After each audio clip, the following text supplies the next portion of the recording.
Yo à tous, c'est Tidian. Aujourd'hui on se retrouve pour parler de la mort hypothétique du docteur Vegapunk. Je tiens à démarrer cette vidéo en rappelant que notre ami Eiichiro Oda a un gros souci pour faire disparaître ses personnages. On est bien loin du maître Hajime Isayama qui lui a tendance à les faire partir à l'appel. Mais quand on sait que dans le monde de One Piece, certains sont revenus beaucoup trop de fois d'entre les morts, à part Ace, on se dit que la réponse la plus simple serait de se dire que Vegapunk va survivre, et on a envie, parce qu'au final il est pas méchant, c'est un génie, et on aimerait qu'il survive et qu'il suive l'équipage du chapeau de paille. Alors spoiler, Vegapunk ne s'en sortira pas.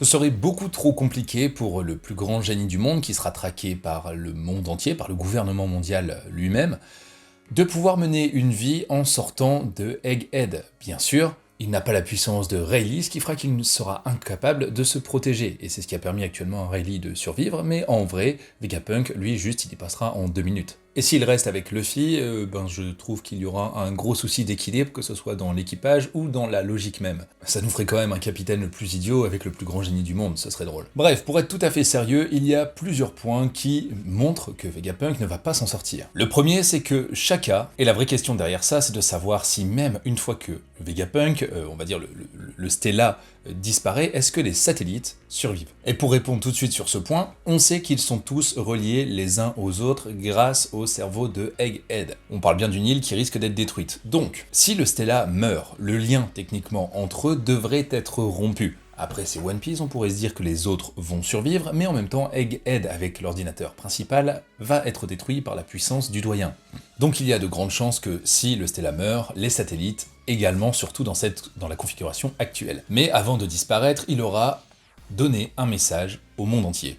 Un secret, un énorme secret que personne n'est censé connaître. Mais si tout le monde le sait, à ce moment-là, le gouvernement mondial ne va pas décider de tuer tout le monde, il ne pourra plus taire la vérité. Réponse officiellement dans le manga dans 10 minutes. L'un des indices, c'est que Shaka avait prévenu Dragon qu'il allait certainement bientôt mourir. Et honnêtement, les pronostics de la personne la plus intelligente du monde sont plutôt vrais, bien qu'il n'ait pas vu arriver la traîtrise de York. Donc le premier indice, c'est que sa mort nous a déjà été teasée par lui-même. La deuxième, c'est qu'un enregistrement de lui-même avec ses clones, déjà dévoilant son visage au monde entier, alors qu'actuellement il était plutôt secret, ce petit visage d'Einstein, révélait son identité, en plus le secret du siècle oublié, ou plutôt un des plus grands secrets du monde, parce qu'actuellement on ne sait pas exactement ce qui va être dit, ni s'il va être coupé par la marine ou pas, ni à quel moment, mais cette vidéo se lance étonnamment au moment où il semble mourir. Bien que ces satellites soient encore en vie, la diffusion commence et on voit effectivement que Vegapunk est dans les bras de Sanji et ne bouge plus. Il est incapable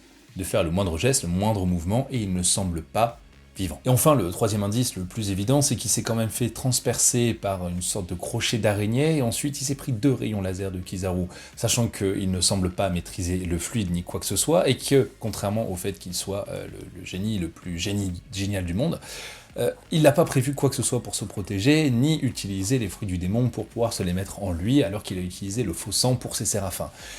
Peut-être que ça ne marche que sur les personnes qui sont créées de toutes pièces. Mais vous me direz, ces satellites sont créés de toutes pièces, il aurait très bien pu les équiper de systèmes de secours, ou en faire des clones de lui-même qui lui permettraient de transférer sa conscience, enfin bref, il y a plein de solutions qui existent, mais il ne semble pas en avoir mis une seule en place. N'hésitez pas à dire, vous, en commentaire, ce que vous pensez de l'état actuel de Vegapunk, ou est-ce qu'il va s'en sortir, est-ce que Oda va nous trouver encore un des miracles, comme le fait de faire arriver des géants sur l'île pour sauver tout le monde, car honnêtement, malgré tout ce que je viens de dire, ce serait vraiment bien si Vegapunk pourrait survivre, déjà, 1, parce que c'est un petit bonhomme plutôt sympathique, et 2, parce que pour le monde entier, ce serait génial d'avoir une personne qui soit plutôt bonne et qui peut créer des choses qui aideraient le commun des mortels. Bref, en attendant d'en savoir plus sur son état, je vous dis à très bientôt.